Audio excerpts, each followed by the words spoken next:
ఒక్కసారి ఆయన కనుక చూపించినట్లయితే దానికి ఎంత ఖర్చు అయినా ఆయన పరిష్కారం చూపిస్తారని చెప్పి కొండంత ఆశతో ట్రీట్మెంట్ జరుగుతున్నటువంటి పిల్లల్ని కూడా తీసుకొచ్చి రోడ్డు మీద ఆయనకు చూపించాలన్నటువంటి ఉద్దేశంతో మరి అంత నమ్మకం పెట్టుకుని ఆయనకు చూపిస్తున్నారంటే ఒక వ్యక్తి మీద ఈ రాష్ట్రంలో ఉన్నటువంటి ప్రజలకు ఉన్నటువంటి నమ్మకం. అదేవిధంగా జగన్మోహన్ రెడ్డి గారిని ఎదుర్కోలేక చంద్రబాబు నాయుడు గారు ఒక కూటమి కట్టాడు, మాయ కూటమి.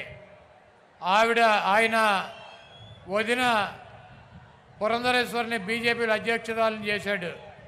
అదేవిధంగా ఆయన దత్తపుత్రుడిని పవన్ కళ్యాణ్ ఓ పక్కన పెట్టుకున్నాడు, ఒక ఉత్తపుత్రుడిని ఓ పక్కన పెట్టుకున్నాడు. వీళ్ళందరినీ పెట్టుకుని కూడా సిద్ధం సభల ద్వారా జగన్మోహన్ రెడ్డి గారికి వస్తున్నటువంటి ప్రజాదరణని తట్టుకోలేక